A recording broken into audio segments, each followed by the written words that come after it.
Hello, everyone, and welcome to today's webinar, which is Building a Grant Writing Framework for Success. My name is Jeremy Smith. I'm Grantstation's Communications Technology Director, and I'll be assisting our presenter for today, and that's Alice Runke. Now, as we get started, to make sure the audio is working okay, go ahead and let us know that you're here, and you can hear by typing in the chat box the state or country where your organization is based. So we're going to make sure that's working and see what we have here. So we have people from, that's amazing. This is my largest webinar that we've ever given on this platform. So just so you all know, we currently have over 1,000 people on, and we have people from everywhere. Wow. One person said, I'm here, I saw you. So congratulations on making it. Excellent. So we know that you can hear me. We know the chat is working. So quick note, we will be sending you a PDF of the PowerPoint presentation after the webinar today, and you will also be getting a link to the recording of today's webinar as well, the whole thing. So if you have to leave early, that's fine. We have your email address. We will contact you directly and you will be set. Now, please feel free to ask any questions by entering them into the Q&A area. The chat section is there as well, but it's really better if you use Q&A, then we can track it. We have Jamie Chaffin who is joining us. She will be answering any questions that come in through Q&A, and she'll be asking your questions directly to Alice. So don't worry about not being able to see everyone's questions or everyone's comments. We're going to ask all of them to Alice to the point where she has been completely questioned out, but we will ask as many questions as we can to Alice today, so don't worry about that. Now, I would also like to introduce a very special guest we have with us today, and that's Julie Nevaez from TechSoup. Now, we at GrantStation are really excited to be partnering with them for an amazing deal that I'm hoping Julie can tell us a little bit more about. Are you there, Julie? Sure. Thank you, Jeremy. It's really great to be here. First, a bit about TechSoup. We're a global network that provides tech tools to nonprofits and libraries. And you may know that TechSoup, TechSoup for its software products program, but we're much more than that. We also provide support, training, community, and more to help over 1 million nonprofits in more than 200 countries and territories. And we love being your resource. As Jeremy mentioned, we have partnered with GrantStation to provide grant-seeking tools to help you find, build, write, and win grant proposals. For 2 days only, you can access a 1-year membership of GrantStation for only $79. The deeply discounted offer will be available only on September 22nd and 23rd. So that's next week at TechSoup for $79. And I'll hand it back over to Jeremy. Thanks a lot, Julie. And again, $79, that is such a massive discount. I can't even do the math in my head. It's a lot of money off our normal price. So $79 for a full year of access to GrantStation, September 22nd and 23rd. Now, before we begin with today's webinar, I want to tell you a little bit about today's presenter. Now, Alice Runke is the founder and owner of the Grant Advantage. It's a progressive, innovative consulting business devoted to helping nonprofit organizations unleash their strengths to embrace tomorrow's opportunities. Now, located in Charleston, West Virginia, the Grant Advantage's services include grant writing, funding searches, capacity building assistance, and learning opportunities through trainings, workshops, webinars, and manuals. Now, Alice has raised over $32 million writing federal, state, foundation, and corporate grants, and it's overseen awarding and monitoring federal funds to nonprofit organizations throughout West Virginia. That number I just stated may even be a little low because Alice is pretty much the best that I know at this. So without any further ado, I'm handing it over to Alice Runke. Well, thank you so much, Jeremy, and welcome everyone. We have a huge crowd here today. We're breaking all records, and we have a really busy day ahead of us. So I just want to go ahead and share what we're going to do and jump right into it. So I want to just kind of set the stage with just a few grant writing and kind of development fundamentals. And then we're going to get right into a program planning framework that I use to build every grant proposal that I write. And through that planning framework, it goes through what the common sections of a grant application are, And as we walk through that planning framework, we'll learn how to connect all the sections of our grant application so that we're telling a really coherent and consistent story throughout our proposals. And then kind of work through one of the things that I think that is the most difficult part of grant writing, and that's just the terminology and what in the heck is it that funders are looking for when they're asking you their questions. And so hopefully what I'm planning to do is to kind of boil everything down into what the purpose of it is, what they're looking for, and how you would want to incorporate your strengths and sell yourself as an organization that gets things done and has solutions to problems in your community. We'll do questions and answers at the end, but like Jeremy and Jamie and Julie said, if you have questions, you can type them into the Q&A. If there are questions everybody would be interested in the answers, we'll have time at the end. And then if it's more technical or about GrantStation or TechSoup, they'll be able to answer your questions there. So two things that I kind of want to go over with just the basics is just the first one is about knowing who you're writing to. And while that may sound a little bit trite, you know, like, well, Alice, I know I'm writing this grant to the Department of Education or to my local community foundation or to this business or that business. What I mean by that is when you're writing, you want to know who is actually reviewing and scoring your grants. And most of the time, the people reviewing and scoring the grants are one of two groups. Either it's staff at a foundation, or it's volunteers. It's people like you and me who care about our communities and volunteer to read these applications and score them and make recommendations on who should get funding to the funder. And so regardless of if it's a staff member or if it's a community volunteer, when we're writing, we really want to make sure that we are not making assumptions about what people know about our organizations or those people that we serve or what they're struggling with or what our organization does or who our executive director is, that kind of thing. If you want people to know things, you have to write them out in the application because that's what the reviewer is using to score and make funding recommendations. So don't make any assumptions. Take every application like it's a blank slate and you're educating somebody about what issues it is you're dealing with in the community and what solutions you're bringing to the table. With that, you want to avoid jargon and excessive acronyms. You know, while it's okay to use acronyms, you always want to explain them, but write again as if the person that is reading it doesn't know anything about what you do or how you do it. And sometimes that takes a little bit of additional explanation that if you were just writing to one of your colleagues, you wouldn't have to explain. But to writing to a complete stranger out in the community, you do have to explain it. And then my last two little points are just be interesting in your writing. Reviewers are often asked to read a lot of different proposals, and so I like to write in a way that tugs on the heartstrings of the reviewer, you know, in addition to providing all the facts that they need. So I might tell a story of a typical client throughout a grant application, or put a little bit about in each section of an application about somebody who's being served or a solution that the organization has had.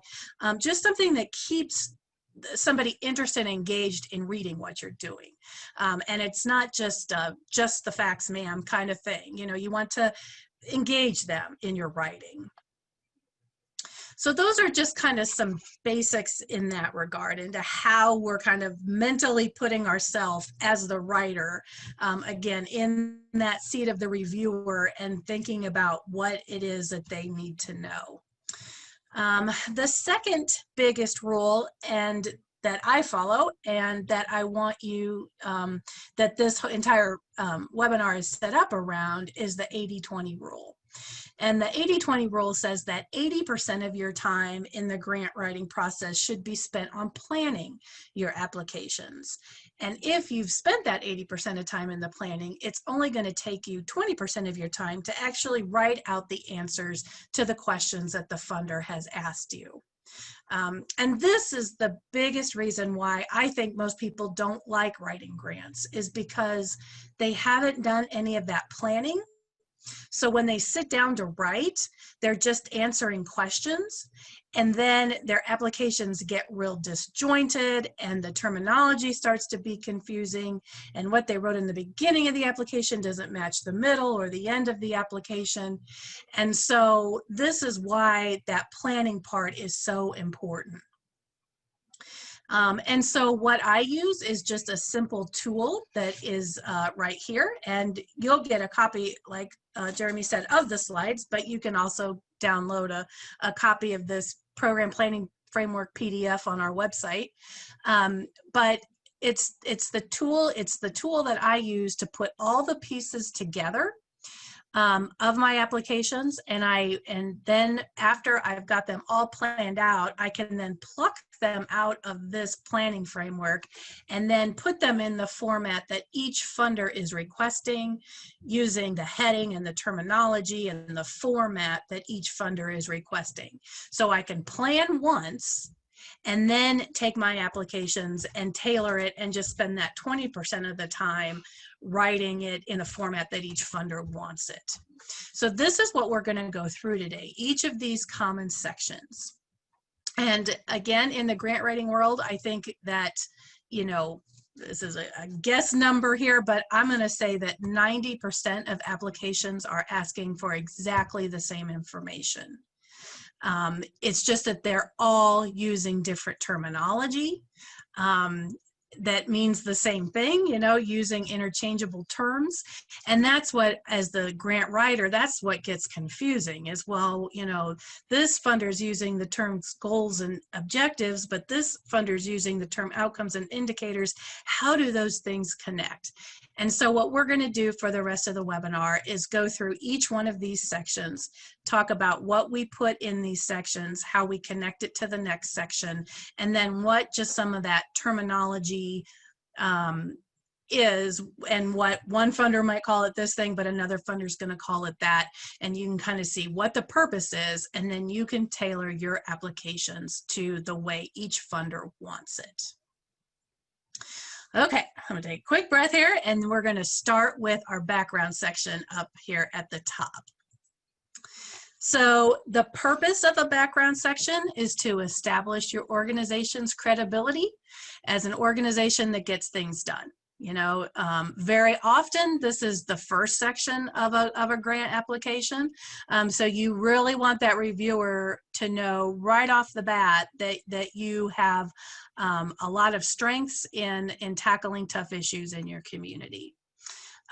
So usually in a background section, you're going to have like a short history of your organization, what your mission is, or your purpose, but your mission statement. If those two things, if neither of your history or your mission directly describe the clients that you serve and the service area, I like to mention that. I don't go into all the details here. We're going to go into much more detail about what your clients are experiencing and what your service area looks like, if you will, later. But if those two things didn't kind of tell you that I serve at-risk youth in Charleston, West Virginia, I would say that there to give them the feel for who you serve and where you serve.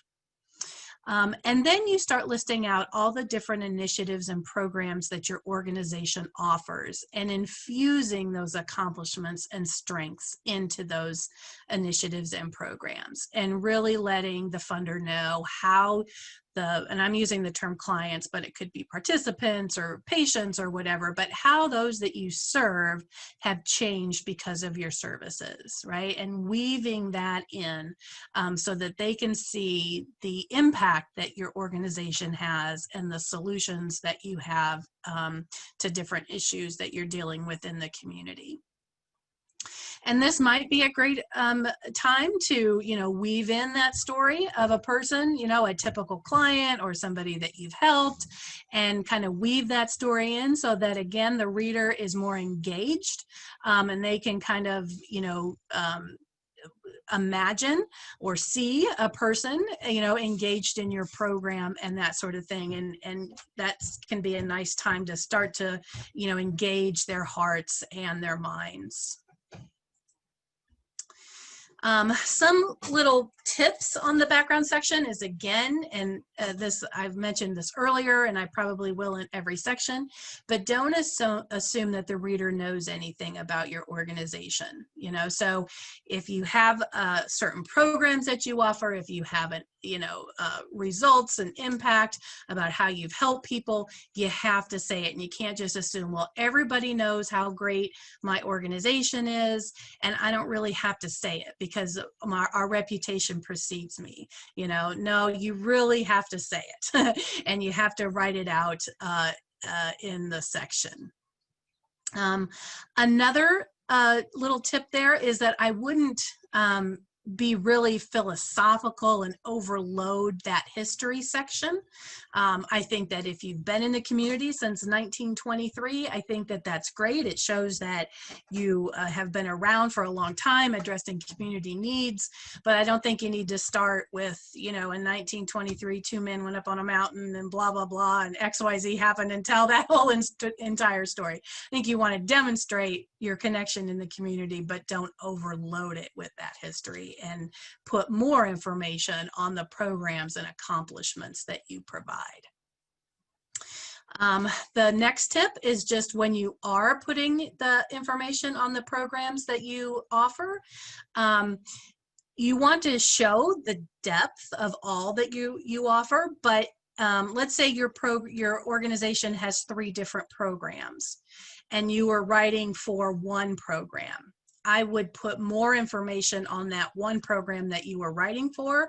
I would mention the other 2 programs and put a few sentences in, but I would focus it more on the program that you're writing the application for when you're putting in past results and the impact that you've had and things like that. And really, the purpose of that background section is that it's your time to shine. It's your time to show that you're a strong and viable organization and that you are worthy of an investment of a funder's dollar. And that's the way funders think of their money and think of you as that they are investing money into you for the good that comes out of it. And so you want to demonstrate to them that you're worthy of that investment. And usually your background section is where you can do that. Like I said earlier, this is where it gets confusing, is one funder is going to have that section called a background section and ask you the questions to answer. And another one's going to say, give me your organizational history, and they're going to have questions under that. And another funder is going to say, what's the profile of the applicant organization? So they're all using different terms, but what you want to realize is there's very likely going to be a section where you are called on to shine and tell who you are as an organization and what you have accomplished. And so you can write it up in our planning framework, calling it a background section, but then after you have that written up, you can then pluck it out of that planning framework and put it in whatever format, whatever terminology that each funder is asking for. Okay, so even a background section could be written for an organization once a year. You could have a meeting, everybody sits down, you all write what, you write it all out, and then each person in the organization, if there's different writers or different programs, that way everybody's kind of saying the same things and communicating the same message out there about your organization. And then you wouldn't have to rewrite that section every single grant application that you came across. So that's the background section. The next part, so our background kind of went all the way across the top. The next thing we're going to talk about is the compelling community need that you are addressing. And so this includes the two columns, or the one column in our planning framework and the two rows. Okay, and so what we're going to do in our needs section is we're going to clearly define the conditions or status of the people that we serve, the individuals in our community, and we're going to then in the second group talk about, oops, I did that too fast. The next one is that we're going, oh, now I went too far. Sorry. I don't know why I'm going forward instead of backwards. And the second thing is talk about kind of the root causes of those problems. So we're going to identify what problems people in our community are experiencing, and then talk about the root causes of the problem. And we'll take those section by section. So in the condition or status of the people that we serve, what we're doing in this section is establishing the baseline data of what's going on right here, right now, with our target population and in our geographic area. So you're usually describing, you know, in kind of broad strokes, the geographic area that you serve, if it's a city or a county or a region or a state or whatever, you're describing that geographic area. And then you're talking about what your target population is dealing with, what those struggles are that the target population is experiencing. You want to use that hard data, which is our statistics that we'll talk about in a few slides. But again, it doesn't hurt to also weave in, you know, use the hard statistics and then weave in a story to illustrate that, again, so that people can kind of see your target population in addition to hearing the data about what they're struggling with. And like I've said on every other section so far, don't assume that that your funder knows about your geographic area or who you serve or are proposing to serve. You know, I've read grants here in West Virginia. We have struggle with the opioid epidemic at higher rates than anywhere else in the country.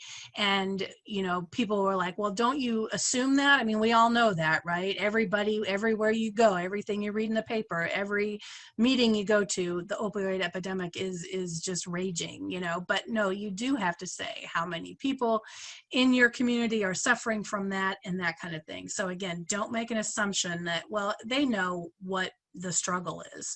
No, you have to use those statistics and data to establish exactly what percentage, what numbers of people are struggling with that issue. Here's another really great slide information that I think also is where a lot of nonprofits just automatically make a mistake when they start to hear about the needs. And a funder will ask, what are the needs in your community? And what the nonprofit starts to do is they just automatically start to say, the need is my need, right? I need a staff member. I need a building. I need a vehicle to transport people.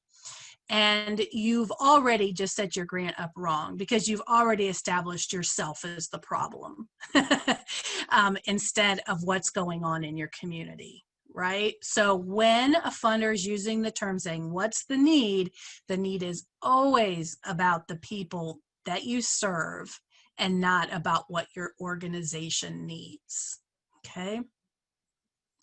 A second part about this little quadrant of need when we're talking about describing with data what's going on with those that we serve is that a lack of a service is not inherently a need, okay? And so I could come to you and I could say there are not enough bear catchers in Charleston, West Virginia. And you would say to me, well, Alice, is that a problem? Does there need to be more bear catchers, you know? And I could come back and I could say, well, yes, 17 people have been mauled by bears. This isn't true, I'm making this up. But I could say 17 people have been mauled by bears in the last 12 months. So the problem is that 17 people have been mauled by bears. Okay.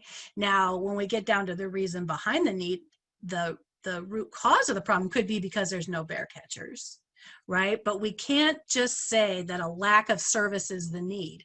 We have to dig deeper to find out what people are struggling with, because that's the actual problem, not the lack of a service. Okay. So when we're up in that top left-hand thing, again, we're talking about those that we serve, and we're talking about what they're experiencing, what their problems are. When we're up there in that section, we want our data to have some special characteristics. One, that you want your data to be as local as possible. So if you serve a county, you want your county data. If you serve homeless veterans in a county, you want to have the data on how many homeless veterans there are in your county. If you serve a region, you would use the same information for that region. So you want to drill down as local as you can.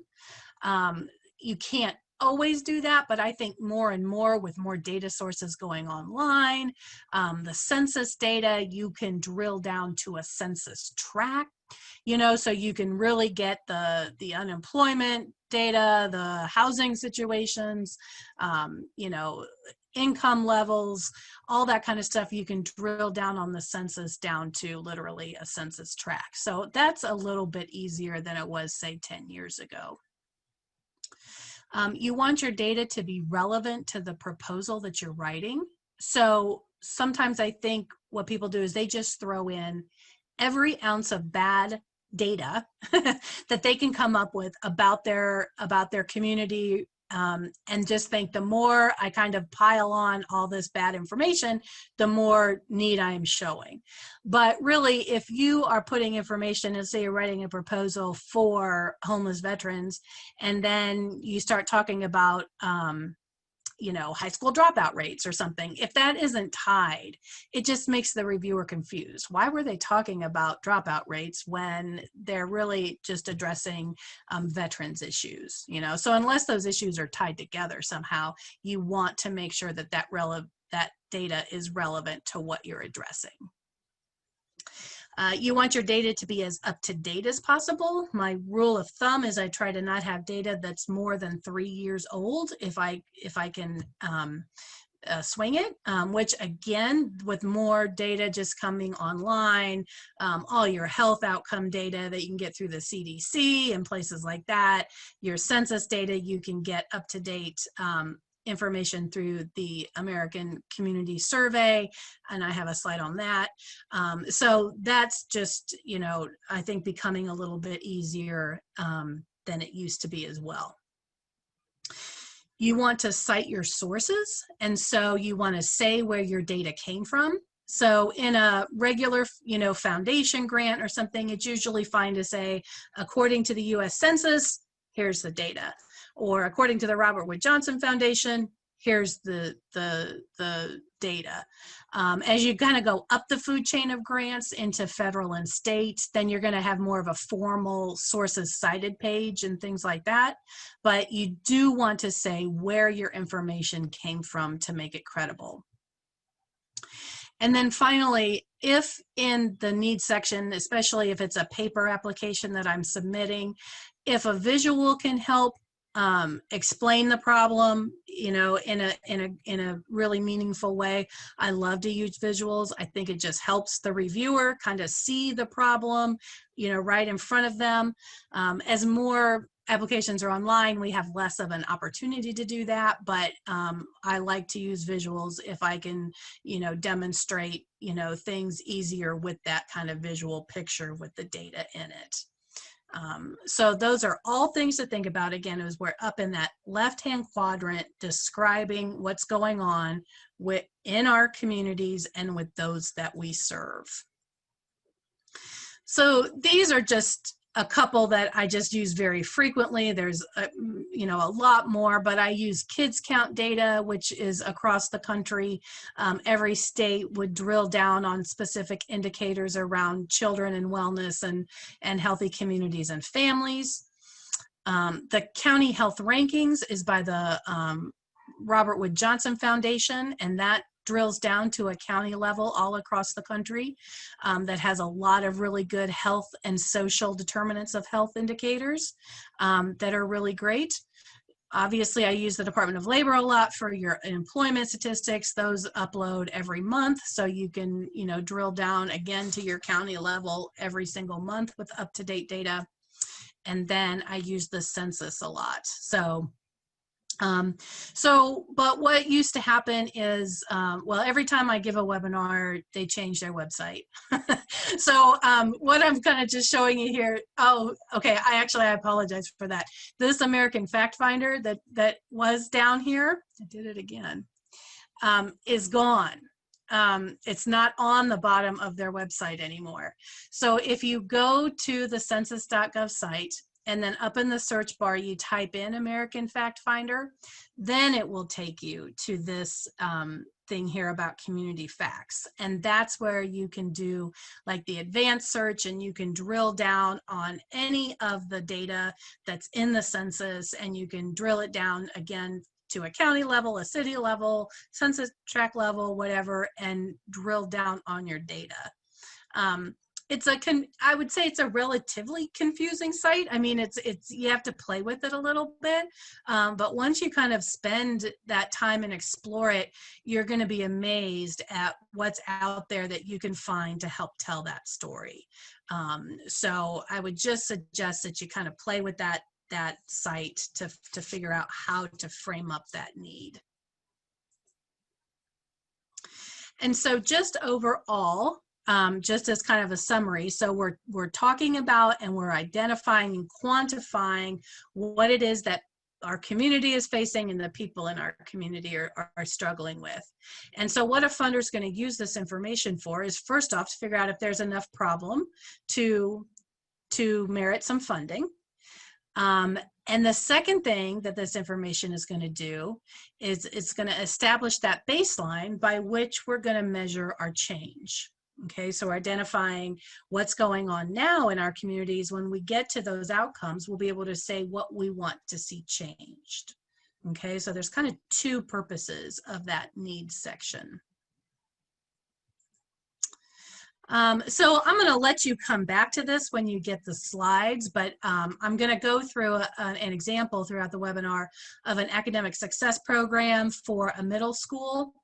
And so you can kind of see I have and again, I'm not going to read it to you, but I have a little description of what this town is, how many people live there, what the income levels are, and that kind of thing. So you can see their statistics with sources cited and things like that. So I'm kind of describing my town where this program exists.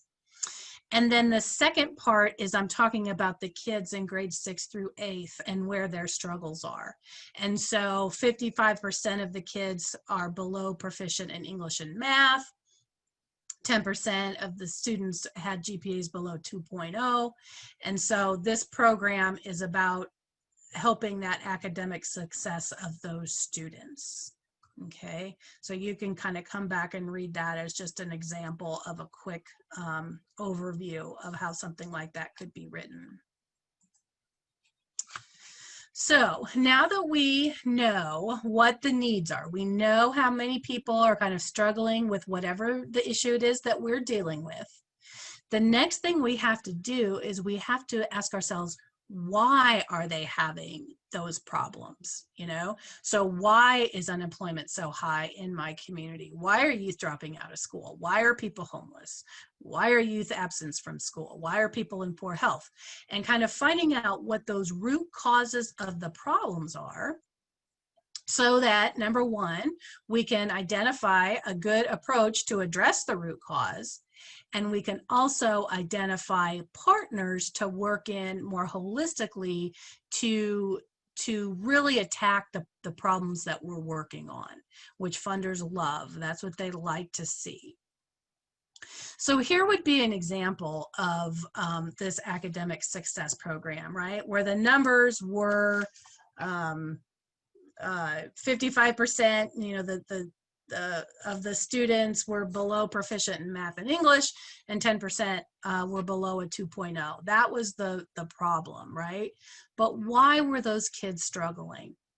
Well, those kids could have been struggling for a number of reasons. It could have been that the parents didn't have the skills to help them with out of school academic activities, right? It could have been that youth just don't see the value in academic work and they don't see that today connects to tomorrow, and so they're not doing it. It could be that they don't have any after school tutoring programs. It could be that they don't have access to technology after school to help them, study or do homework or anything like that. So there's usually, with most of the issues that we're addressing in the community, there's usually a lot of, or not, there's usually several root causes of a problem, right? It's usually not just one thing. So this is a good example of all of these things were going on in the community, right? That the parents didn't have the skills. But this program didn't have to try to teach the parents skills. There was an adult basic education program in the county. So they could just bring in adult education and partner with them to help the parents get the baseline skills that they needed, okay? I'm going to switch down to the bottom, that the youth didn't have the technology, but the school district was starting to do the iPad program and giving every student an iPad, right? So we don't have to, in our program, we don't have to get new technology and buy new computers and do all this kind of stuff. We can incorporate that iPad program that the school district is doing right into our after school program. Right? Because that's what our program is doing. There is no after school tutoring program, so we're going to have an after school tutoring program. And kids don't see the value in academic work, and so we're going to add a specific mentoring component into our after school program to help kids see other people from the community that have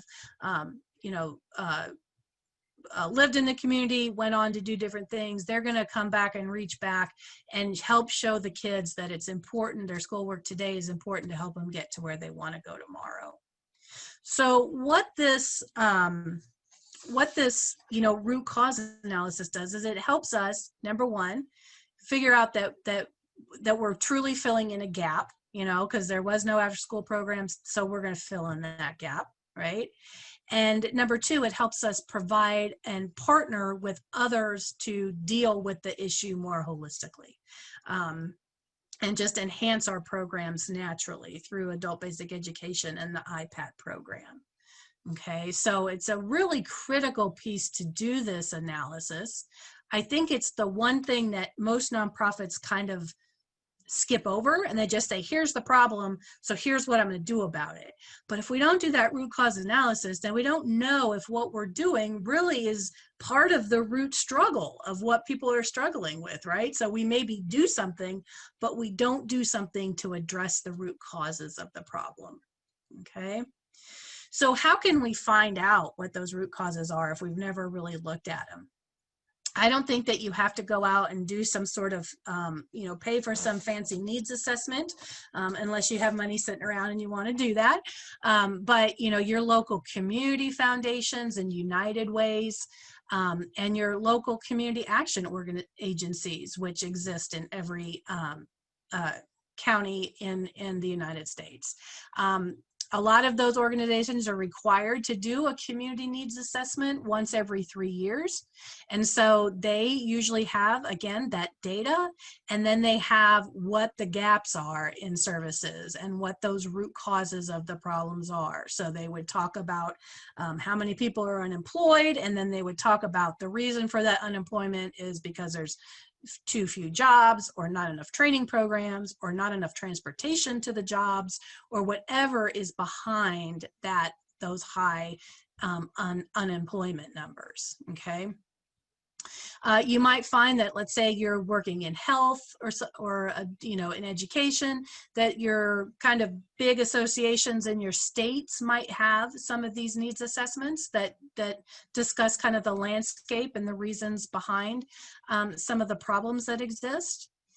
And then there's just absolutely nothing wrong, and I think it's just a great idea to just go to those people that you serve and ask them, I see that these kids are dropping out of school early. Let's talk to the kids and find out why they're dropping out of school early, or why aren't they attending why are they truant, or why are a group of people so unhealthy, or whatever. Just go and talk to them. It doesn't have to be anything super fancy. You know, if you have that information from them and they can tell you what the root causes of their problems are, again, then you can develop an approach to address those. Okay, but the critical thing is that you do this part, because hopefully, yes, that's the slide I was looking for. This is going to lead to our approach, right? We know what the root causes of the problems are, so we're going to develop some sort of strategy to address that root cause. Okay, so that's where that information is going to be used. So that kind of gets us through the first column. Again, funders are all going to call the needs section something different. So some are going to say, what's the problem statement? What's the statement of need? What's your needs assessment? Whatever. Realize there's a time and a place in a grant application that you're going to use data and maybe stories to describe the problem of what's going on, baseline, current, here and now, and the reasons behind those problems. Okay, and then you figure it out, you put it in your framework, and you figure out how that funder has labeled that section, and then you can pluck it out of there and put it into that funder's terminology and structure. Okay, now we're going to move to our second column, which is the programs that we are offering. And we're going to actually go across this time. We're going to do outcomes and indicators. We're going to do them one by one, and start to figure out how to measure the change that we hope to see. So this, again, this is where I think it gets very confusing for people, because one funder says, give me your outcomes and indicators. Another one says, give me your goals and objectives. Another one says, what's your impact that you have? Another one says, what's your results, you know, whatever. You're going to use their terms, but these terms could all be used interchangeably. Okay. So just realize that I'm calling them outcomes and indicators. I could switch goals and objectives for this. Okay. If I wanted. But outcomes are the changes that we anticipate, those that we serve, the changes that we anticipate in them. And if you serve the same people over time, it's good to break them down into a short, mid, and long-term outcome chain. And we'll talk about that. And then again, just remember here that when we're writing those outcomes, we're talking about the changes in those that we serve, not what we're doing. Right? So we're not just writing what we're doing, but how people are going to change. So the reason that this is so important and why outcomes, I like to use the term outcomes instead of goals, is because it's what funders and donors are looking for more now. And it's a really rude question, but it's just the so what question, right? So we used to be able to just measure what we did. And we'd say, I'm going to teach 15 job training classes to 100 people. And if you did that, the funder said, great. Or I'm going to offer 95 counseling sessions to 25 vets with PTSD. Okay, great. Did you do that? Great. Here's some more money, right? This many people I'm going to enroll in my health and wellness program. Did I enroll that many? Yes, great. Okay, now that's still important to measure these things, but now what funders are asking for is, again, that rude so what question, and saying, so what that you did these things, how did people change? So instead of just saying how many classes you taught, job training classes you taught to how many people, you know, they want to know how many people actually had an increased job performance and either got a new job or maintained a job or, you know, was promoted or whatever.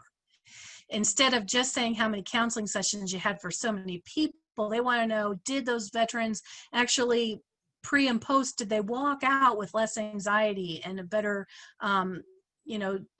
coping mechanisms to help them in their daily lives?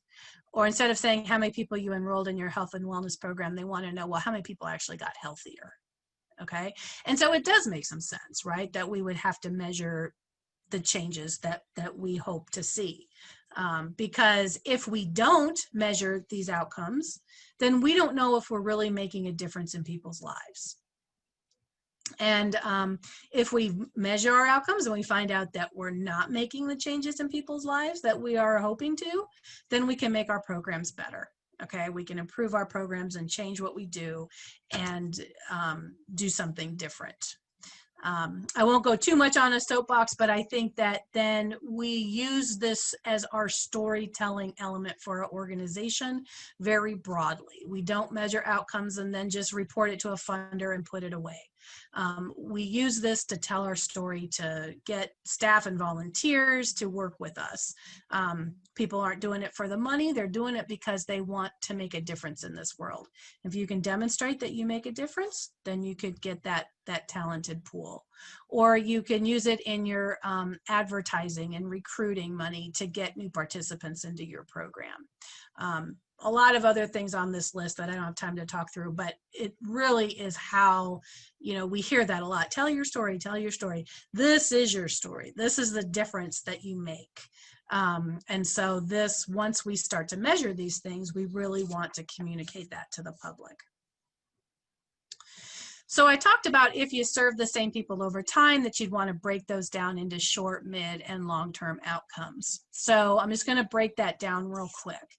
So your short-term outcomes are usually the first changes or benefits that your participants experience, and they're usually some sort of change in knowledge or skills or attitudes or motivations that they've kind of learned from you. So in our academic success program, you know, we want students to participate 2 hours a day, 5 days a week, right? So that's kind of that number counting, bean counting, if you will. Then how will we see them changing in the short term? That they're going to demonstrate improved attitudes and motivations towards school. Okay, so the first thing we need is for them to start to realize that school is important. I want to actually do this, because if they don't have those changes, then they're not going to do anything differently, right? So in the short term, we need them to change and develop those skills and motivations to actually do the work.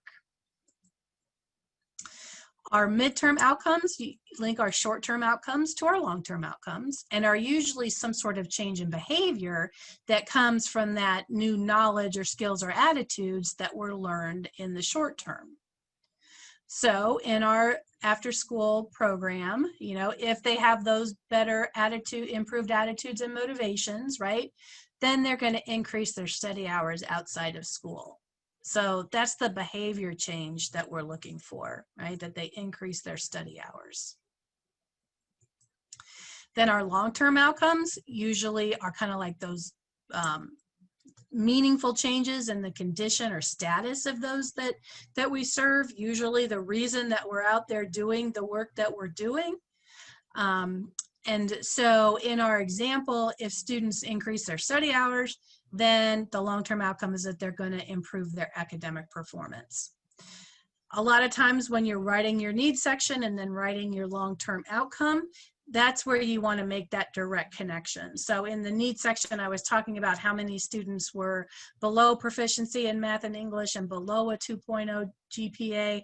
Now this connects that needs section right to the long-term outcome of that improved academic performance. Okay, so that's how you're starting to see the framework connecting the pieces together. Just some notes on those outcomes. When you're writing them, you want to write them from the client perspective. So always put, you know, participants will, students will, patients will, whatever term it is that you're using, always from their perspective, not from what your organization's perspective is, but from their perspective. What is short-term, what is midterm, what is long-term? Again, that timing is up to you. When does it make sense that that short-term outcome would occur, or midterm or long-term? Usually in a grant application, your long-term is a year because your funding is over in a year. So usually long-term is a year. And maybe you want to see changes way down the road, right? I don't want to just see these kids be successful in school. I want them to be successful adults. Well, I don't have time to follow them, or I'm not going to be able to. So I have to stop at the end of the year and say where their change is going to occur. If you don't have If you don't work with the same people over time, then you won't have a short, mid, and a long-term outcome. If you are an emergency service program, you provide services to somebody for a day and you never follow up with them, then you're not going to have mid and long-term outcomes because you only are going to change people's lives for that day. So you just wouldn't have them. And then I just suggest that if this is new to you, you just start small and grow your outcome chains. Our indicators are next. And this is, if you notice in the outcomes, the outcome chains that we wrote, those were just statements about how people would change. Our indicators are gonna be the criteria by which we measure that change. Okay, and so usually an indicator has two things: some sort of specific accomplishment to be achieved, and it should be concrete and measurable. Okay, and so it has that accomplishment, and then it has a specific target number, a statistic, a number of percent of how many people you think will achieve that. If you're real familiar with SMART objectives, which are specific, measurable, real, achievable, realistic, and time-framed objectives, these are the same things. All right, so don't let the terminology mess you up. So I've always hated this slide because I think it's just hard to wrap my head around what these words all mean and how they come together. So I have some examples to demonstrate the indicators. So in our short-term outcome, we wanted them to improve their attitudes and motivations towards school. So what you're going to ask yourself is, what specific attitudes and motivations are you trying to change, right? If it was increased skills and knowledge, what specific knowledge are you looking for people to learn? What specific skills are you learning for them to address or learn? So it's real specific about what those, what those attitudes and motivations are. So you can see here for the indicator, again, we have a time frame that I just put 3 months. Then I have a target number of students, right? Will indicate the 3 things that I want them to be able to show that they've changed is that they understand the value of daily preparation. They can identify at least one study strategy that matches their preferred learning modality, and that they appreciate the role of school performance in their future goals. So those were the 3 things this program was really trying to teach those kids and give them those skills and motivations to change, and understanding you got to do it every day. This is the thing that I do the best, the study strategy that I do the best, and this is important that I do this so that I can become whoever it is that I can become. And that's what this program found was really important for them. In the midterm, we wanted the students to increase their study hours outside of school. So again, how did this program define increase their study hours outside of school? Again, you can see there's a time frame and a target number. So that many students will increase or maintain their weekly hours of reading and homework time and submit their homework on time 90% of time. So that's how this program defined increasing their study hours outside of school. Then students will improve their academic performance in the long term. And so at the end of the year, you can see where they wanted students who were below a 2.0 to increase by this point, students at or above to increase or maintain their GPA.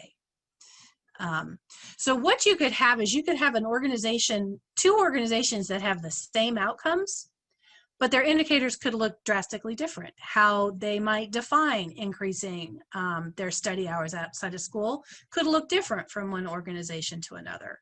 Or how they're going to measure improved academic performance might be different from one organization to another. Okay, so none of those are set in stone. These indicators are really tied to this organization and what they're trying to help these students achieve in addressing, what the challenges that they're experiencing. One more just set of examples is, let's say you have a program that you work with parents and you want the behavior change, the midterm change, to be that parents read to their children more often. right? So in this indicator, again, there's a target number of parents will read to their children 5 days a week for a minimum of 30 minutes per day. Another organization could have said 60% of parents will read a book to their kids 3 days a week. You know, another program could say 60% of parents will read to their children 30 minutes every week. You know, I mean, it could all be different. It just depends on what you're trying to get people to achieve. Another example of a program that is like a long-term outcome, that they want their job training graduates to be gainfully employed. And so there you can see the target number of graduates will secure full-time employment within 3 months of graduation. Another organization could have said 25% of graduates will secure a job and maintain it for 6 months. You know, again, it just depends on what your organization is trying to get people to achieve, and where they're trying to, how long you have to follow them, and then how, what you think people can achieve within the time frames. So, those are outcomes and indicators. Again, those could be goals and objectives. Don't let the terminology confuse you. You want to measure how people change. You know, say how they change, and how they're going to measure it is with those indicators. Our approach section is outlining what you're going to do to meet those outcomes and indicators. Could also connect to what you're going to do to address the root causes of the problem. And it also could connect, even though you don't see it on this, how you're spending your money. This is where your money is spent in your approach. So now all of a sudden, this whole entire thing is getting connected, this entire framework. So in your approach, this is where whatever you're asking for in your budget, you're not talking about it in dollars and cents in your approach, but you're talking about how it's being used. If you're asking for staff money for a staff person to work with these kids, then you're going to talk about what that staff person is doing and what they're doing with the kids. And your approach and your budget should be should mirror one another.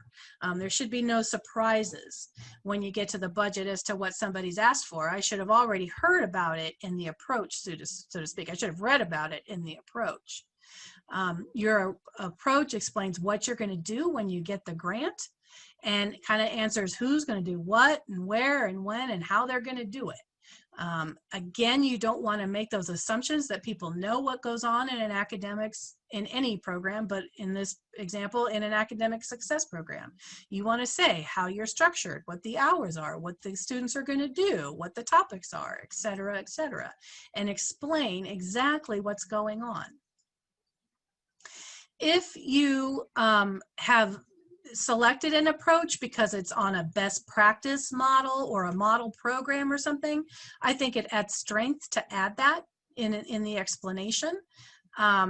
Again, as you kind of go up the food chain to state and federal grants, that is more required, not so much at a local foundation level, but if you're kind of moving up the food chain in grants, you're going to want to look at some best practices and evidence-based practices. And again, we have some of those on our website under our resources tab, so you can take a look at that. Usually in an approach section, they might ask for a timeline, or they might, if they have a form, you use their form. But this can be, you know, really nice. Again, if a reader is reading a whole lot of words and it's just page and page and page of words, a timeline can just visually break up all those words and make it easier for the reviewer to kind of see what's going to happen. And so I just make it, if there's no form that they requested, I just make it as simple as the tasks that you're going to do, who's going to be responsible for doing that, the position of the person. I don't put the person's name. I put like the executive director or the program coordinator or whatever, like that. And then when it's going to either occur, when that event is going to occur, or when it'll be completed or whatever. So those can just be really nice to help kind of break up that all the words of them reading your narrative to that point. And also just show the reviewer, I see how this program's going to run. Usually in your approach section, you're talking and demonstrating your key staff and volunteers and demonstrating their abilities to get the job done. And so you're explaining what role they're going to have and, you know, what their experience and or education is. Sometimes you have to attach resumes and things like that, but they want to see that the staff have the ability to do the work. And then if it's a person that you don't, like you're going to hire somebody so you don't know, like, oh, has this degree or that degree, then you'll say, okay, we're going to hire somebody with, you know, a bachelor's degree in human services and 5 years working with the target population, whatever, and describe what kind of qualifications you're going to be seeking out. And then usually in the approach section, they also want to know about your partners, and what you want to do in that is discuss what each partner is bringing to the table. So what their role is going to be, you know, how, for example, going back to the academic success, how that adult basic education is going to work within your program, and how you're going to provide them with space, and they're going to help train some of your people, and the parents are going to be able to come in and use those services, talking about the iPads and how those are, you're going to be talking with the teachers to make sure that they're, you know, using the same materials with the students and that kind of thing. So really kind of getting not in the weeds, I wouldn't say, but really demonstrating that these are real partnerships, and that other people are helping you out and you're helping out other people. And then again, sometimes they might ask for a memorandum of understanding or a partnership agreement, again, as you kind of go up the food chain of grants more and more. And then these are all the things that an approach might be called, right? So one's going to say, give me your methods, or what are your activities, or what's your action plan? And another funder is going to say, what's your process, or what's your approach? So you're going to put it in your planning framework, and then you're going to be able to pluck it out of that planning framework and put it in whatever format the funder and terminology that they use. Okay, we're getting to our last two sections. One is evaluation, but the good news is we've already done part of it. We've already done the indicators. And we've already talked a little bit about outputs. So we're going to review that really quick and then do our budgets, and then we'll be able to wrap up for some questions. So with our indicators, like I said, we've already done that. With our outputs, this is where we're describing and kind of quantifying the activities that we provided. So that's where you're kind of doing what I like to call the bean counting. You know, you're counting how many students you're serving, how many hours of service you provide a day, or, you know, how many hours of counseling a student gets, how many hours of tutoring they get, and you're quantifying all those things in your approach that you're doing, right? So that's where your outputs connect right to your program activities, right? So I think for most of us, we're pretty good at this. You know, as a nonprofit, we're used to counting up things and saying how much work we did. So that's what this is. This is about the work that we do. With both of our outputs and our outcomes, we want to make sure that we have a measurement tool for each indicator and each output. And then the funder is also probably going to ask you just a little bit about your process or your method or your timing kind of thing. So just to kind of go through those really quickly, you know, that very commonly the tools that we use are questionnaires or surveys or checklists. We can do interviews with individuals or focus groups to find out information to measure those indicators. We could use observation, or we could use any sort of mechanical tests, you know, blood pressure cuffs, scales for weight, those kinds of things to measure different things. So again, like I said, we want to make sure that we have a tool for each indicator and each output. Okay. And so the next thing is just, you know, these are the questions that they're going to kind of ask about your method and your timing. So, you know, who's going to collect the data? Is it going to be the program, you know, officer? Is it you know, the counselor? Is it the tutors? Is it the teachers? How often is usually kind of captured in what is short, what is mid, what is long. By what method is captured by the tool that you're using. And then especially if you know, you're working with data that has identified information on people, you want to talk about the security of that data. If you're collecting, you know, anonymous surveys and things like that, that's usually not much of a big deal. But if there's a process by where you're collecting student data and you know, then you need to be keeping that in a confidential kind of way. You want to talk about that process.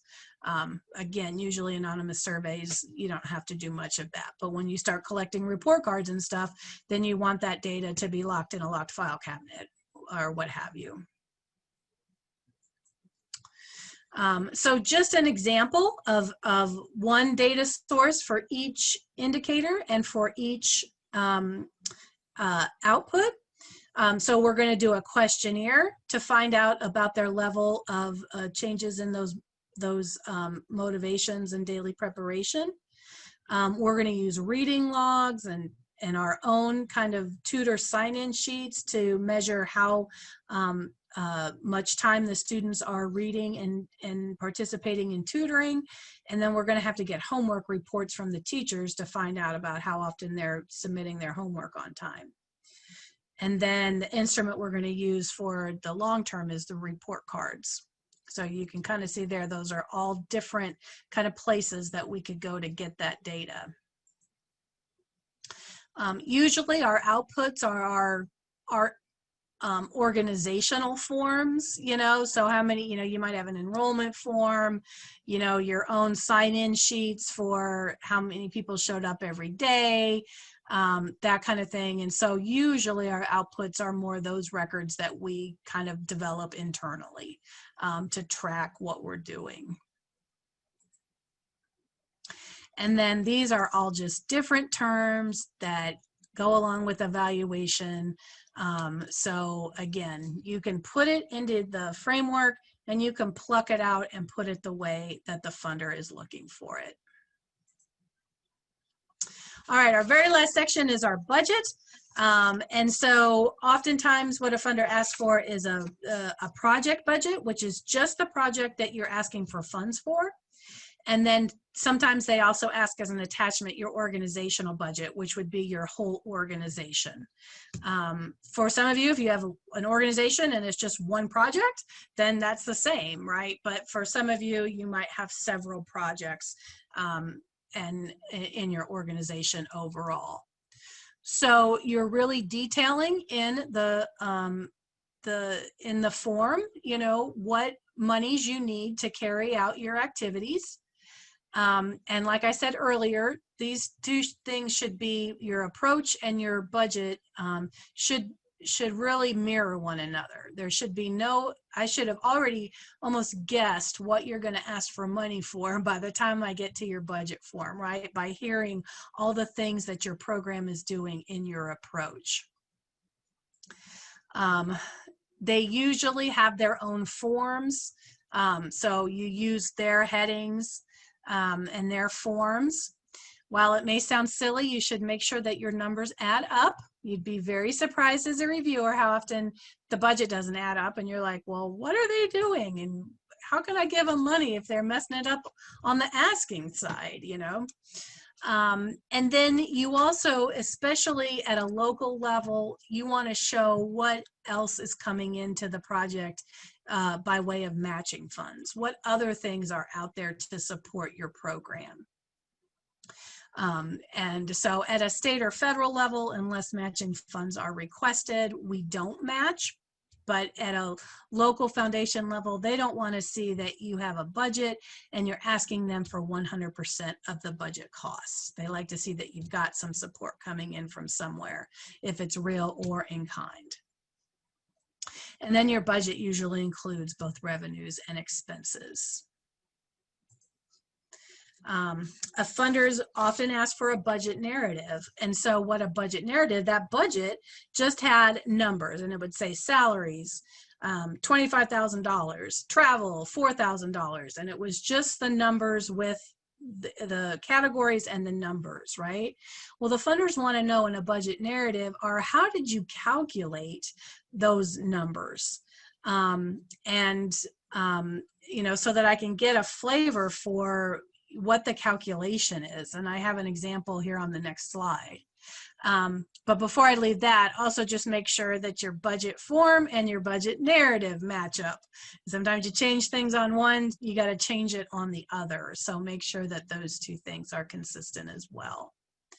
But this would be an example of kind of both a budget and a budget narrative.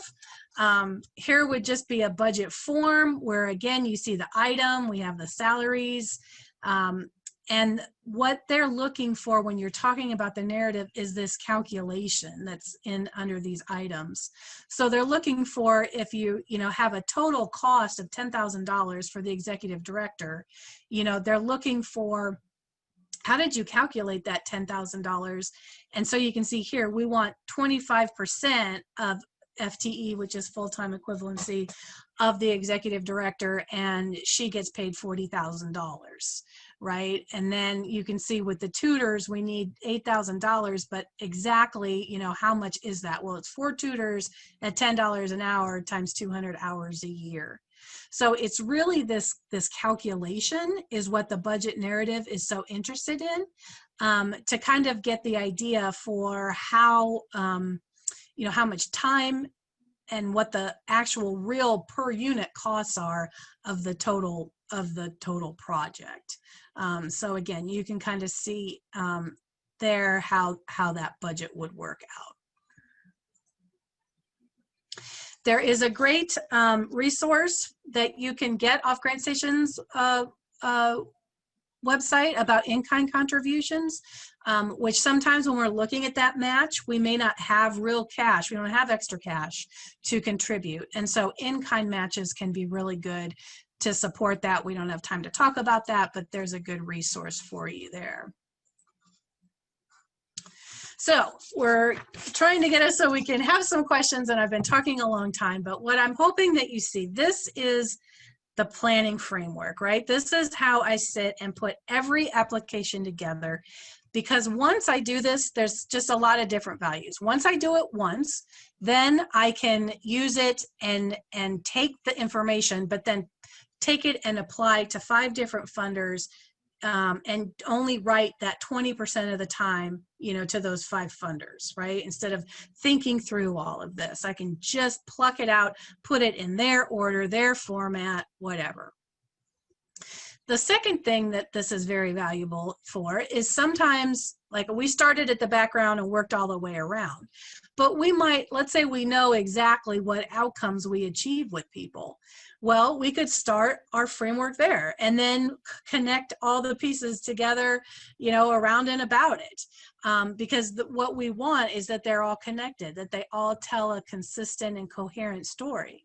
So, you might find that you don't know something about this, but you can start to find information if you know one section and then connect them all. And sometimes I'll find, for example, that a funder might tell me what outcomes I have to have in a grant application. So that's going to help me then figure out how I write that condition or status of the population served, right? Like then I can start to connect that because I know what outcomes they're asking me to achieve. Or if I already know my approach, then I can lay all that out and then go back and find information to go all the way around the framework. So it's super valuable, and it really helps kind of map the course of what you're doing in each grant application. And I believe just a couple of other just quick tips on writing. There's different, I think it's really valuable to read successful proposals, even if they're not about the topic that you're writing about. And so there's some on GrantStation's website. There's some under the resource tab on our website, just to read other well-written successful grants, I think can help you start to figure out what made that successful and what might I want to kind of emulate as I'm writing my own applications. Another really great way is to become a grant reviewer. Like I said, your local community foundations and your United Ways, they're always interested in having you review for them. It's always, very usually done by community members. And by sitting on the other side of the table, it's really helps you, again, figure out what do I like? What things are making me question this organization? What are other people around the table saying? And you can review all the way to state and federal agencies as well. But just a good resource to improve your own writing skills. And then finally, just the kind of shameless plug on my manual that's mapping the course. Mapping the course is the program planning framework. So this is what I teach in all my writing. This is how I put together every application. And this goes through exactly what we went through chapter by chapter. So looky there, am going to get a drink and we'll start on some questions.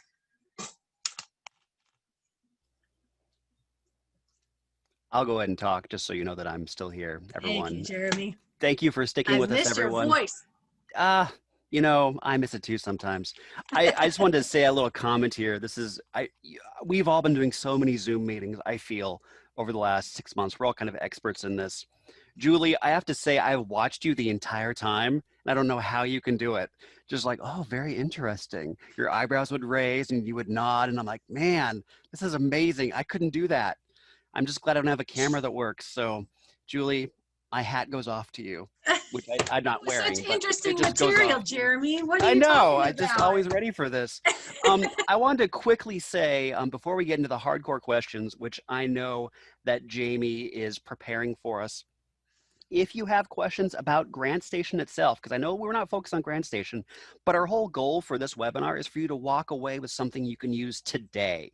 This information is something you can act on today, regardless of a GrantStation membership. I mean, GrantStation membership, I encourage you to purchase, and it's an incredibly, ridiculously low offer.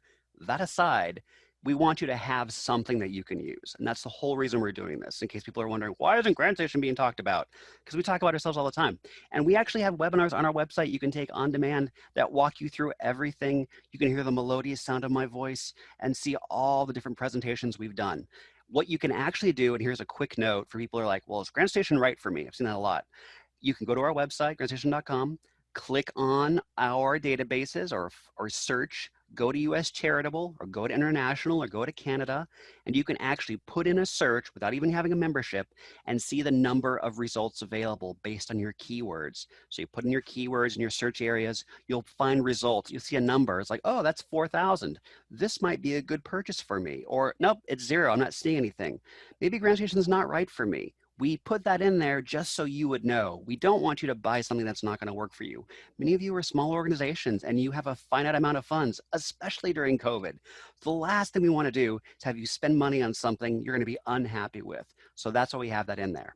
Now, before we go any further, I'm going to hand it back to Julie, and we're going to go ahead and just cover one more time what's happening on September 22nd and 23rd. Oh, and we're actually going to unmute her as well. That was my fault. I muted you, Julie. I'm just the rudest, I have to say. You're back.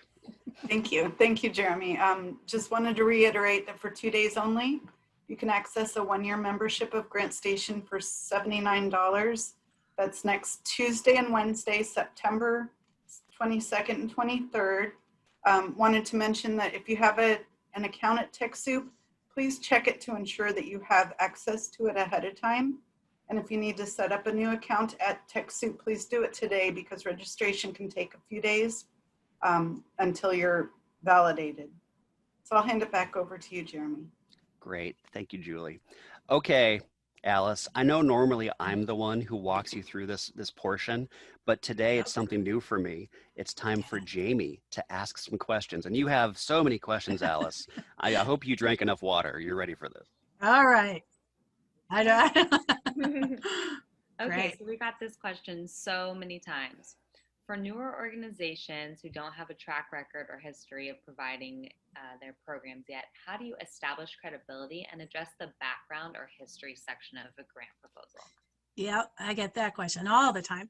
So that is really good. And so it would be harder, right? Because you can't then say, well, we served this many people and this many people have improved or had a better status or condition. So I think I would spend more time talking about kind of the need, like maybe emphasizing a little bit about how important it was and how you came together, as an organization or a staff or a partnership or whatever it is to address the problem. Why you feel that your approach is the best approach, and kind of just go into a little more detail about the stakeholders that have gotten together, the commitment of those stakeholders, the benefits of what your approach is going to be, and that those are going to be the things that you're going to have to highlight a little bit more to demonstrate to the funder, okay, we're just starting out, but we really feel that this approach is the best because, and lay it out for them. Awesome.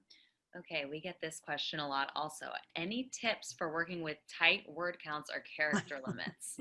Yes, we get that all the Let me time. know We if you deal have. with it. Yeah, exactly.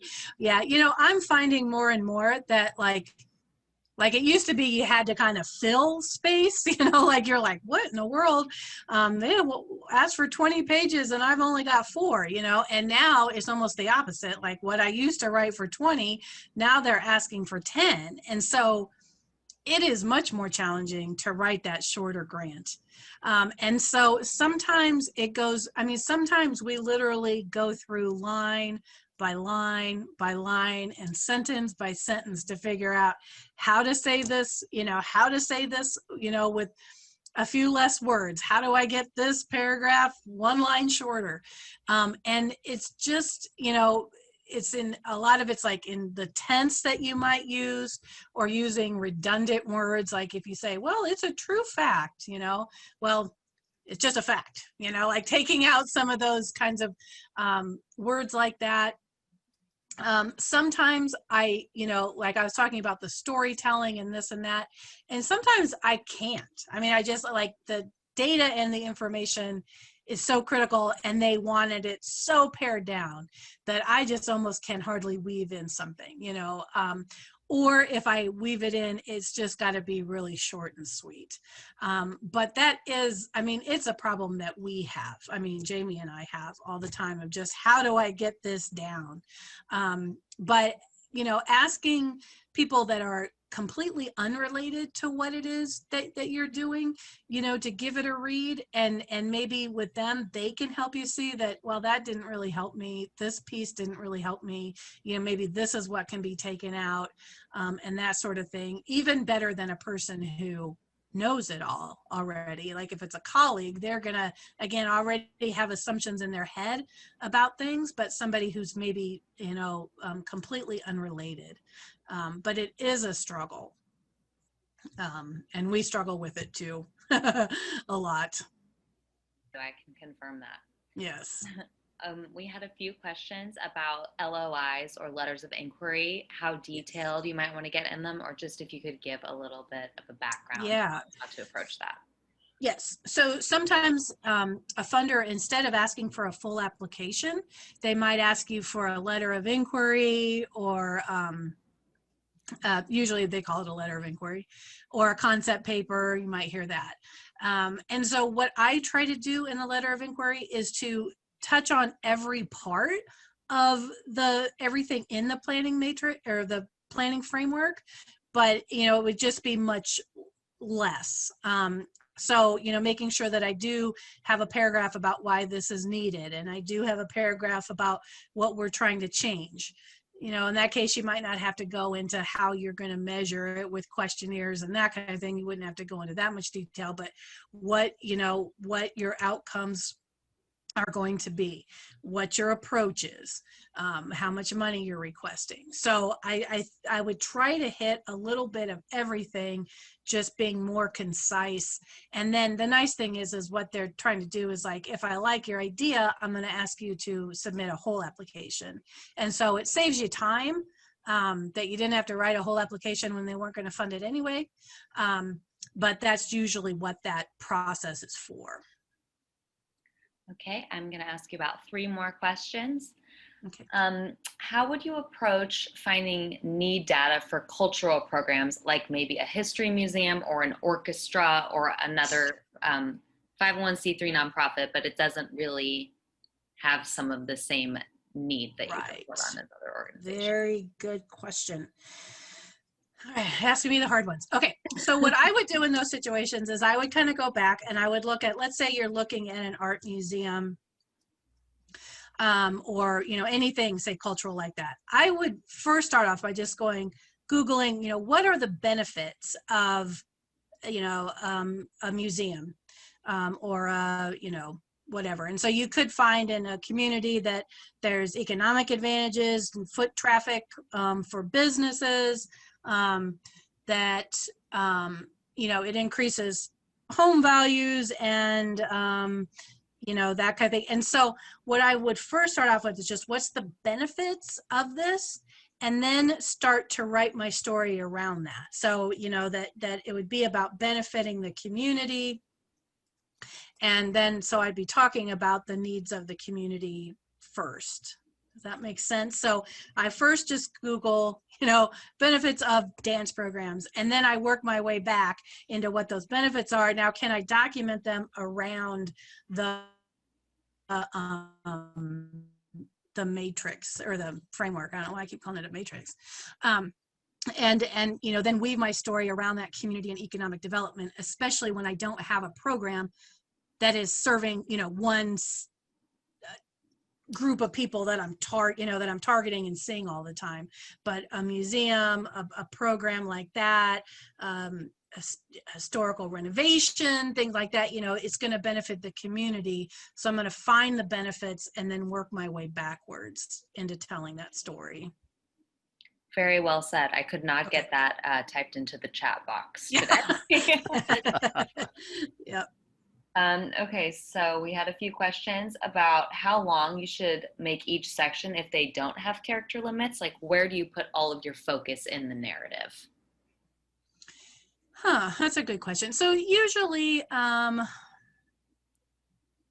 would say that for the most part, my approaches are the longest sections, because that's really telling what we're going to do or what they're going to do and how they're going to do it and all that kind of thing. That's where I would probably, that's really demonstrating my partners and my timeline and my, my key staff and that kind of thing. So probably that would be the highest. Now, some funders, when they give you their applications, they'll actually say, like, this section is worth 15% or this many points, and this section is worth this many points. And so if, and at the state and federal level, they almost always do. So they would say, like, for example, your approach is worth 50% of the points. So when I know it up front, I always start my application with that in mind. So let's say it could be 20 pages long. The approach is worth 50%.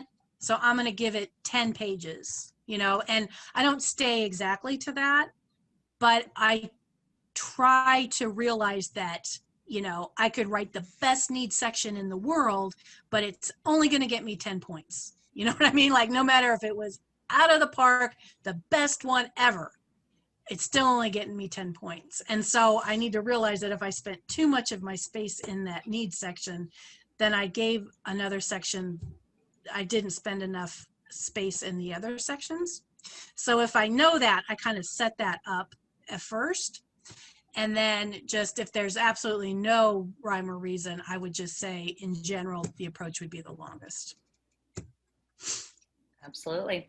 Okay, last question. How would you address a needs section when the data and research just does not exist?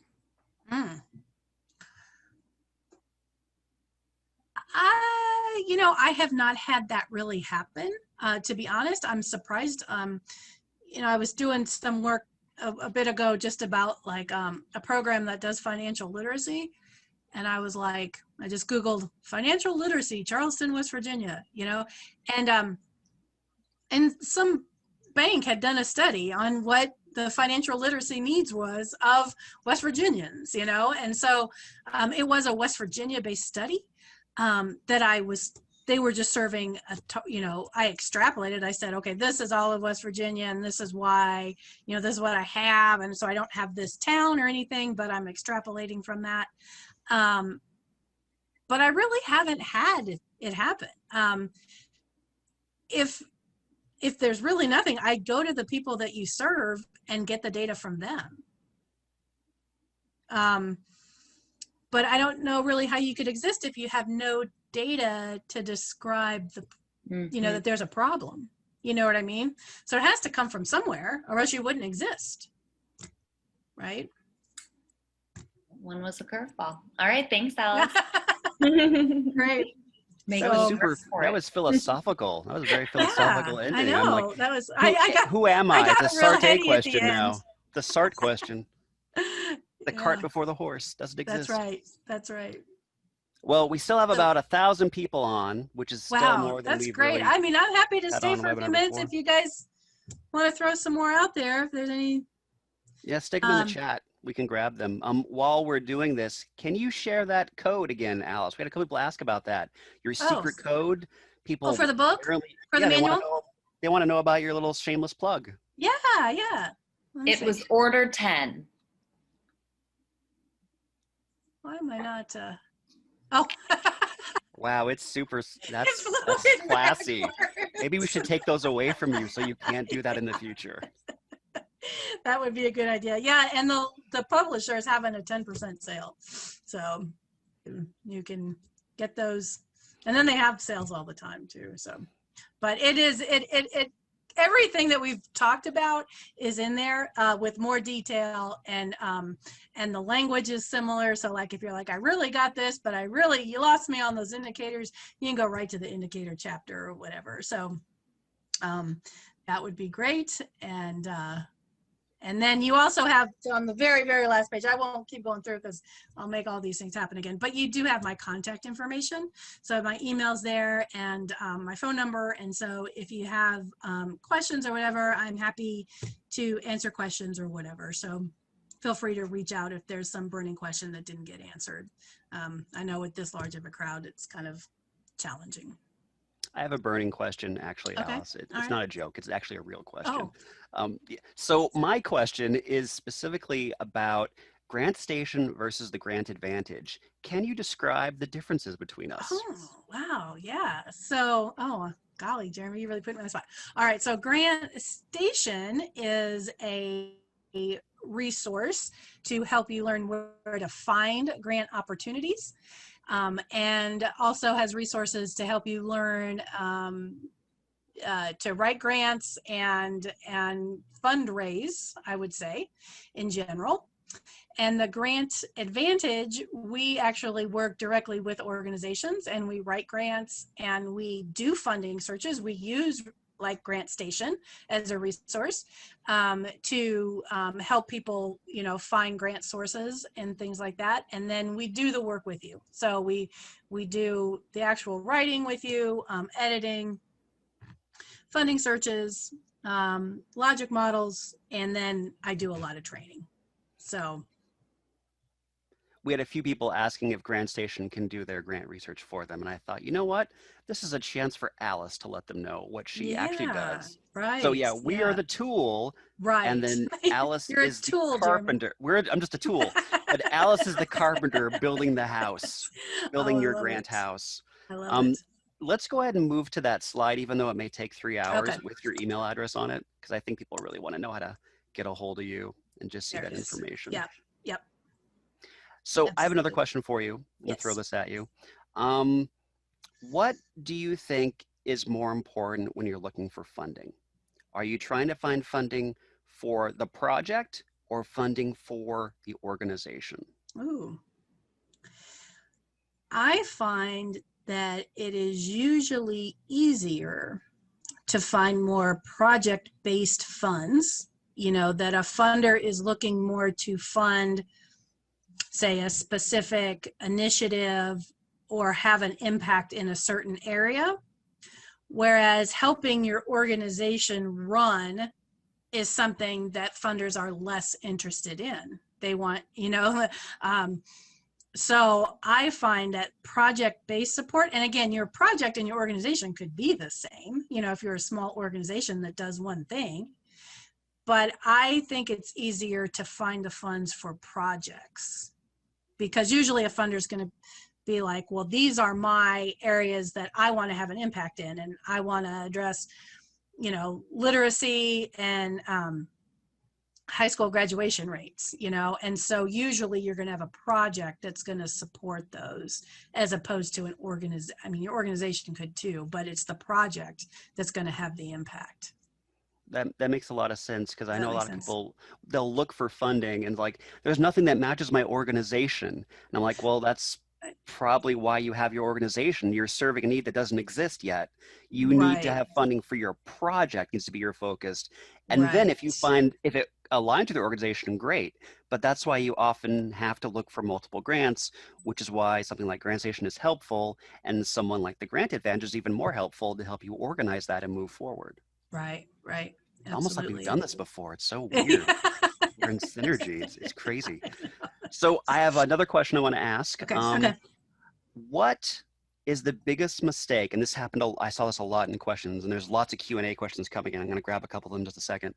What's the biggest mistake that someone who's new to this, who just got 501c3 status, what's the biggest mistake they make as they go about putting together their proposal and doing their research? Yeah, I think I got that one. The biggest mistake that they make is that they start going out saying, even if it's to raise funds from a donor, or in the grant writing world, or talking to a foundation or whatever, they go out and they start saying, I need, you know, here's what I need to get started. Here's what and they talking about their own needs.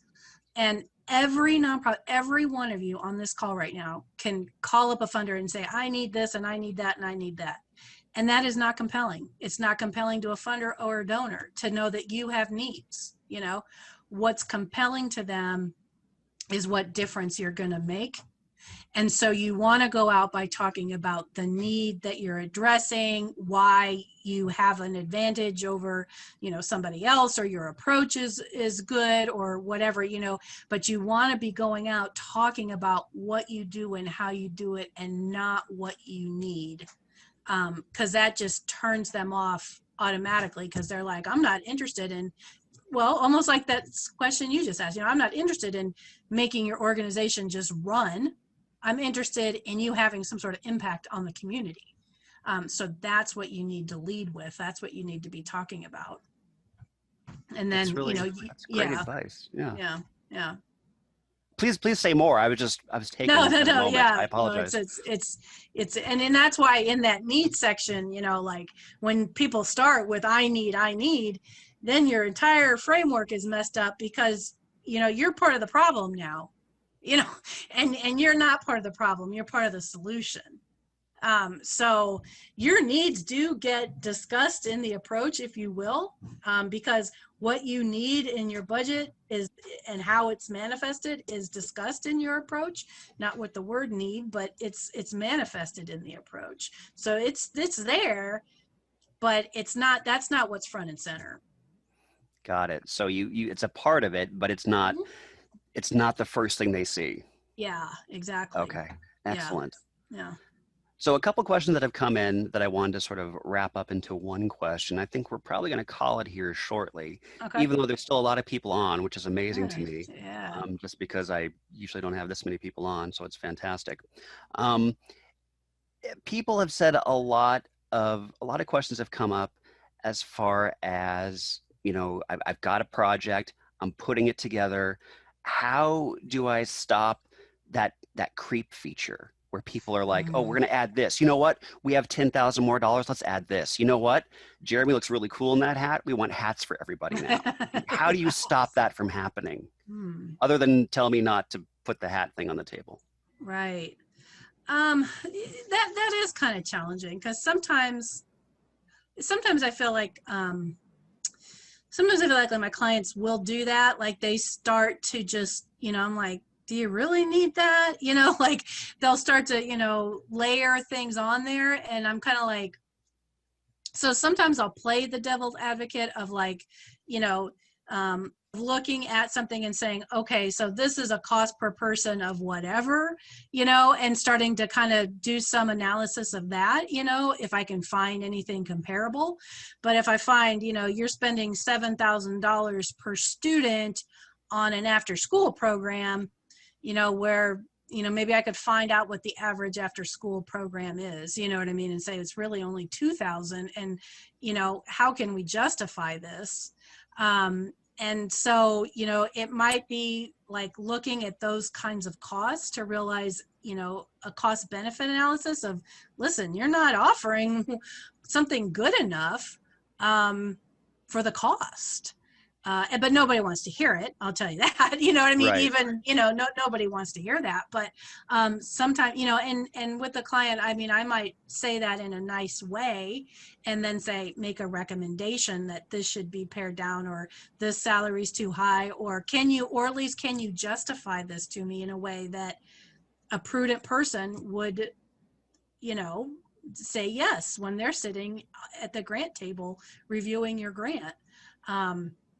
And again, it is a hard one because sometimes people don't want to hear it, but I do see that, you know, in different, some people who can do things on a shoestring and really have an impact, and then other people who want $1 million to do that. And, you know, but I mean, a funder is going to look at that and decide that I'm getting this is a better investment of my dollar than this one.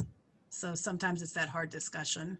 Right. No, that Yeah. makes perfect sense. Yeah. I think our last question we're going to do, a lot of questions are coming in that are very focused and individual to a specific thing. Yeah. I'm going to try to make it more general.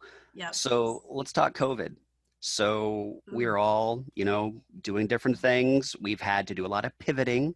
We have Yep. to adjust our synergy, you know, and repurpose our energies in different directions. How do we tell our funding, our funders we're approaching that, you know what, we may have said we need to do this, but now we seem to have to do this. Are Yeah. funders receptive to these kind of changes at this point? I have found that, yes, that they have been very receptive to realizing that, you know, a lot of in-person meetings can't be happening now. Certain things can't be happening. The way we're doing things has to change.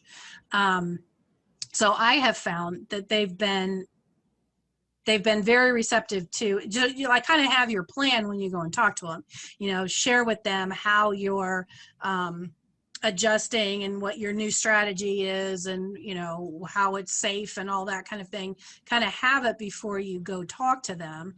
But I have also found that, I don't know, the money's flowing differently. You know, it's like there's less out there in some ways, but then a lot of it's going out on formula basis. So people are getting, you know, money for supplies and PPE and those kinds of things, and getting money without having to write a competitive grant, which it should be that way. Like, we're struggling. We shouldn't be only funding the organizations that have a professional grant writer, you know? So, you know, but I feel that they're also more apt to do an investment. So like, if this would be a time where, you know, we really needed to, well, and this could connect in with TechSoup a lot too.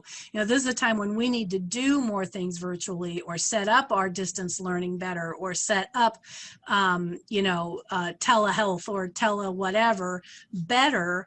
I think they're more open to making that investment in your organization to help you out, and how that could change over time, maybe permanently. I mean, maybe some things really change. And so with those investments, I mean, I haven't even thought about this, but Julie, you guys probably got to be slammed at TechSoup. You know what I mean? Like, you guys have to be, you know, but they would be an awesome partner, because, you know, that's almost like an in-kind donation as to what, you know, they can provide you that technology at a cheaper cost, and then that helps defray the cost and that kind of thing. So I'm finding that they are open to it, and open to making sound investments in what nonprofits have to do to for whatever is the new normal for now. That was glorious, because that's a perfect thing to go out on. I don't know how you do it, Alice. You're just a professional, I guess. That's just the whole reason. Well, everyone, thank you for joining us. As someone said in the chat, yes, in order to use the the secret code that Jamie said earlier, order must be in caps. So order 10 Okay. must be in caps, not Right. lowercase. So thank you for doing that. We appreciate you giving the breakdown on that, Yes. Janet. That's very great. So again, thanks for joining us, everyone. You will be receiving a copy of the notes. You will be receiving a copy of the little handout that Alice mentioned. You will be receiving a copy of the recording, and it will all be going to your registered email. And that should be arriving probably by about Friday or so. So that'll be heading your way. Please feel free to leave any feedback once you leave the webinar. We really appreciate that. And I'm Jeremy Smith. Thank you, Julie, for being with us. I greatly appreciate you being here. Thank you, Jamie. High five.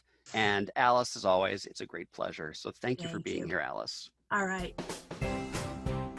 Visit GrantStation to see our latest online education offerings in the form of live webinars, interactive workshops, and on-demand learning. GrantStation.com, your fast track to funding and online education.